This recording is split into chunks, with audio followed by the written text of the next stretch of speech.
The chamber hummed with the low-frequency vibrations of 1,000 alien voices, harmonizing in disdain.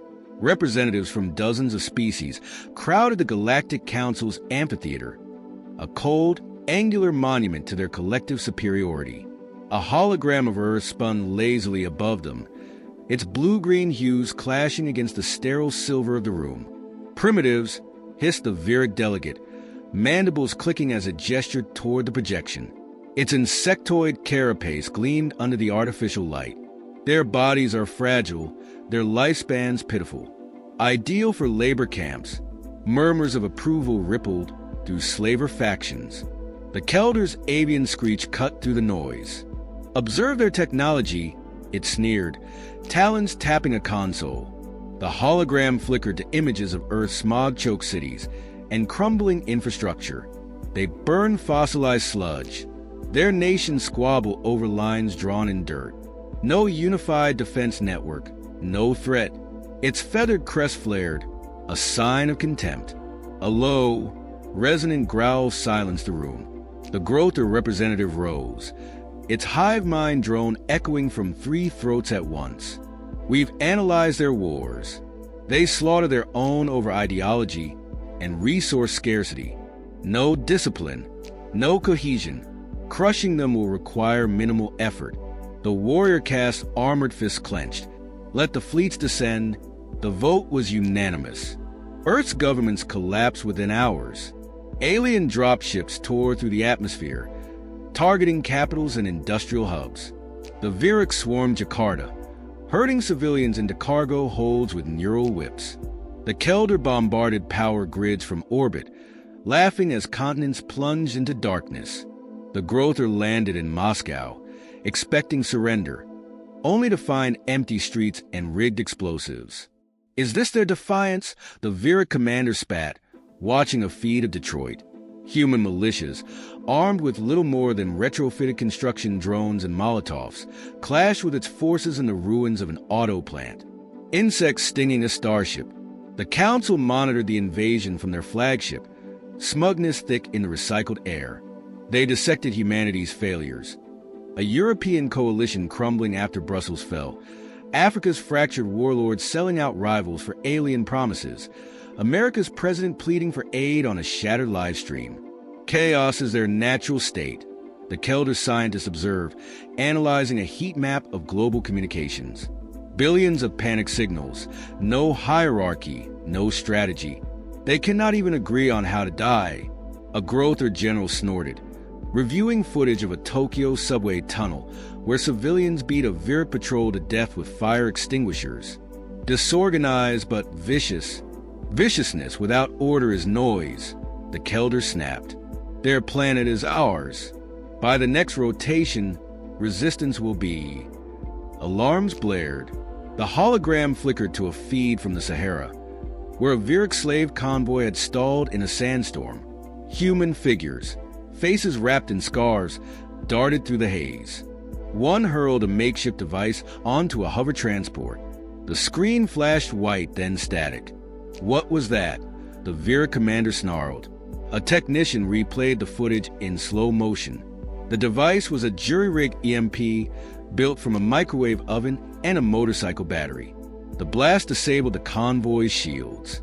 Sand scoured the exposed hulls, shredding metal like paper. The Council stared. Impossible, the Kelder muttered. That tech was scavenged, calculated. The Grother leaned forward, all 3 faces grim. You said they couldn't cooperate. On the hologram, the sandstorm cleared. The humans were gone. All that remained was a spray-painted message on the wreckage, translated automatically. Welcome to Earth. The room fell silent. Somewhere, light years away, a teenager in Nairobi grinned, wiping engine grease from her hands as alien drones, now under her control, banked sharply toward the Council's orbiting armada. The Viric drone streaked toward Nairobi's outskirts, targeting a makeshift resistance hub, or so the aliens thought. The teenager who'd hijacked their systems watched from a rooftop, her cracked tablet glowing as she rerouted their flight paths. Wrong neighborhood, she muttered. The drones banked sharply, slamming into a Growther supply depot instead. Fire plumed into the dawn sky. She didn't stick around to celebrate. By sunrise, she taught 3 others how to replicate the hack. Chaos became currency. In the Amazon, humidity fried alien sensors. Tribesmen cloaked in plant fiber camouflage led Viric patrols into quicksand pits, then melted into the canopy. A Kelder survey team in Siberia found their climate-controlled suits failing as temperatures plunged to minus 60 degrees Celsius. Their own weather is a weapon. The team's leader shrieked before frost sealed its beak. The council scrambled to recalibrate. This isn't resistance, it's asymmetry, the Kelder scientists argued, projecting a map of attacks. Human strikes flared like wildfires. A Mumbai slum draining power from a Viric barracks via stolen cables. Chilean miners collapsing tunnels on a Growther platoon. They lack centralized leadership. Destroying one cell means nothing. They replicate. The Growther disagreed. Crushed their cities. Glassed the continents. Their fleet redirected toward Beijing. Plasma cannons charging until a feed from the Sahara disrupted all channels. A Viric slave convoy lay in ruins, half buried in dunes. Human scavengers swarmed the wrecks, stripping armor and weapons. One paused, staring into a recovered alien camera. "You don't get it," he said, voice rasping through a translator. "We've been surviving worse than you since the Stone Age." The transmission cut as an EMP blast fried the circuitry. The Bedouin engineer behind the pulse grinned. Her device cobbled from a junk solar generator and a motorcycle engine. She'd lured the convoy into the storm, knowing the alien shields would falter in swirling silica. Sand did the rest. By nightfall, her clan rode salvage hoverbikes across the dunes, towing captured plasma rifles. Alien commanders demanded explanations. How are they communicating? A Viric overlord snarled, reviewing footage of simultaneous strikes in Karachi and Houston. No encrypted signals, no networks, just crowds reacting in real time. A Kelder technician traced it to something primal. Flashlight pulses from rooftops, graffiti symbols updated hourly, even children's games encoding troop movements. They're using their own dysfunction as a cipher, it realized, horrified. Humanity's greatest strength was its refusal to fit a template. A Tokyo chef poisoned a Growther garrison's rations with fermented pufferfish toxin. A Lisbon street artist rigged alien surveillance bots to spray paint resistance slogans. In New York, Wall Street traders turned saboteurs manipulated the Kelder's algorithmic systems, tricking their AI into overloading power grids. "You said they were predictable," the Growther roared at the council. The Kelder scientists zoomed in on a thermal scan of the Rockies. Human bodies glowed in the snow, dragging a captured plasma cannon toward a hidden base. They're not just scavenging, they're iterating. Every defeat teaches them. Every piece of our tech becomes theirs. It hesitated, voice fraying. They're not a species. They're a pattern. On the flagship, the council watched a live feed from Buenos Aires. A mob of teenagers, elders, and defected alien drones surged through the streets, herding Viric forces into a stadium rigged with stolen fusion cores. The humans didn't fire a shot. They just locked the gates and walked away. The Growther representative stood abruptly. "Recall the fleets. Now, retreat?" From primitives, the Viric hissed. "You misunderstand. They've already won." The warrior cast pointed to the hologram. Buenos Aires Stadium flashed white, then vanished in a shockwave. The humans had known the cores would overload, known the aliens wouldn't suspect total sacrifice. Silence gripped the chamber. Somewhere below, Earth's night side flickered with 1,000 small fires, not destruction but signals. Humans rallying. The Kelder scientist whispered what the council feared. They don't conquer chaos. They trade in it. The Brazilian engineer's welder sparked as she fused a Growther plasma cannon to a hydroelectric turbine. Almost, she ducked as a repurposed weapon hummed to life. Its muzzle now a shimmering dome of energy over Rio. Alien ordnance detonated harmlessly against it. Across the city, crowds roared, their cheers drowning out the Virac's frustrated screeches. "You wanted our resources?" she shouted at a downed drone, its camera still streaming. "Here's innovation." The Kelder's orbital networks faltered next. Hackers in Reykjavik, Lagos, and Seoul hijacked their comms arrays, flooding channels with centuries of human defiance. Churchill's growl, Tubman's steely resolve, protest chants from 100 uprisings.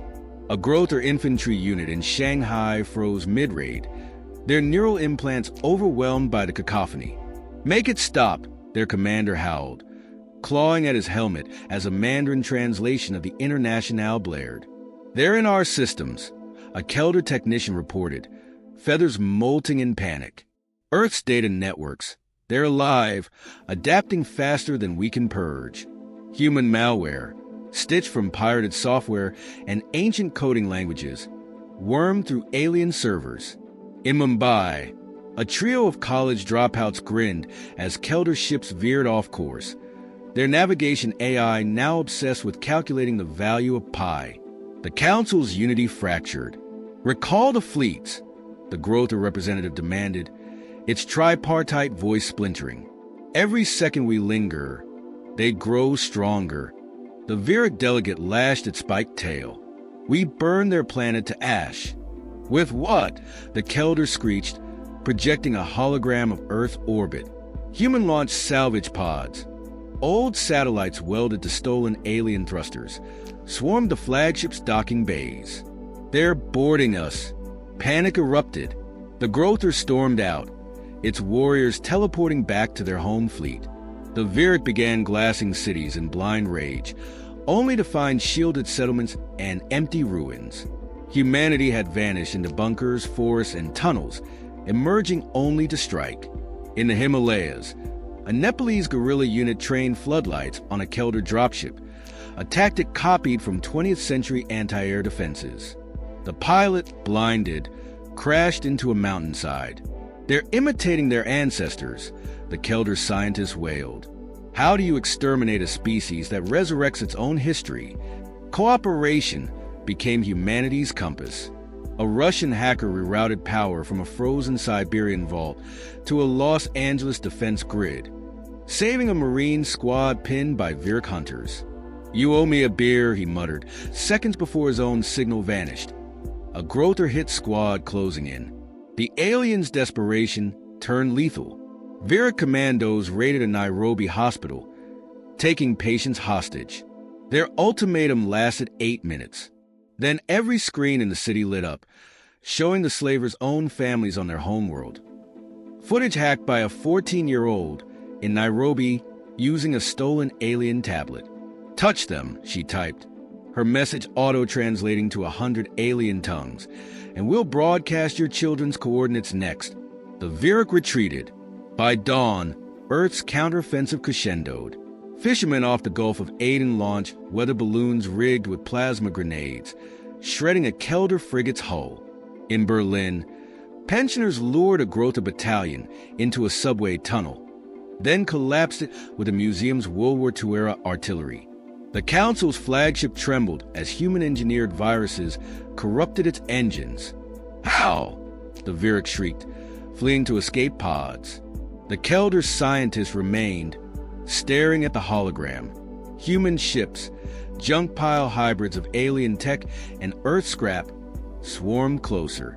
"You told us they were divided," it whispered. A human comms officer answered via open channel. Voice comm. "You mistook diversity for weakness. We've got 6,000 languages. You think we can't learn yours?" The feed died. Somewhere over Chile, the first salvaged human-alien hybrid warship breached the atmosphere, its hull spray-painted with a single word: Unity. The flagship's bridge shuddered as human warships, jagged hybrids of salvaged alien hulls and Earth steel. Closed in, the Council's holographic displays flickered, overrun by a single message, repeating in every galactic tongue: surrender or be erased. The Grother's tripartite voice fractured mid-snarl, its warriors teleporting home. The Virac hissed, mandibles dripping venom, but their claws trembled. Only the Kelder remained, plumage dulled, talons gripping consoles as if gravity might save them. Humanity didn't storm the ship. They quieted it. Lights dimmed. Systems died. A lone feed flickered to life. Earth whole and unbroken, its scars already healing. Cities glittered under new shield domes. Jungles regrew where glass wastelands had been. Mercy, the Kelder croaked, its beak clattering. We beg. The Virik lunged at the screen. You should exterminate us. We would have. Silence. Then a human envoy appeared. Faceless, backlit, voice synthesized from a chorus of ages and accents. You judged us by our wars, not our recoveries. The feed split. A Virik labor camp dismantled into shelters. Grother warship wreckage reforged as water purifiers. Kelder data cores teaching refugee children. You see weapons. We see tools. The Grother representative staggered. Why spare US? Because we've been you. The envoy's gaze shifted to a rebuilt Hiroshima, Cape Town, Baghdad. Cities once ash, now alive. We've burned, conquered, hated. But we learned. Enslaving you would chain us to your failure. The Kelder scientist whispered, "What now?" "Now," the envoy said, "you adapt." The Council's flagship disarmed. Earth's ships escorted it to the system's edge. Weapons idle. Alien fleets withdrew, trailing debris and disbelief. In the aftermath, Earth didn't erect monuments to victory. It opened schools. The first interstellar university rose in Nairobi's ruins, its halls filled with alien tech and human curiosity. Former slavers shuffled in, heads low, to study under engineers who'd once fought them. The Virik returned, unarmed, seeking trade. Humans offered solar arrays for their sunless colonies. Why? Their envoy rasped. A mechanic, grease smeared across her hands, shrugged. Your people mine well. Ours build. Cooperate and both eat. The Grother sent diplomats, not warriors. Their hive mind recoiled at humanity's chaos until a child handed them a kaleidoscope. Your thoughts are singular, she said. But broken glass makes prettier patterns. Galactic laws unraveled. Slavery dwindled. Rebellion sparked, fueled by human-taught tactics. Adaptation, resilience, sacrifice. When historians asked how Earth forgave its would-be conquerors, the envoy's answer played on loop. You voted to make us slaves. We chose to be the teachers. Light years away, a Kelder child traced Earth's coordinates on a star map, whispering stories of a species that fought with one hand and healed with the other. Above her, the envoy's final transmission glowed. A mosaic of human faces, old and young, every hue and creed, united not by blood but choice. The message ended as it began. With Earth, blue-green and unyielding, its moon etched with a new word in 1,000 languages. Enough.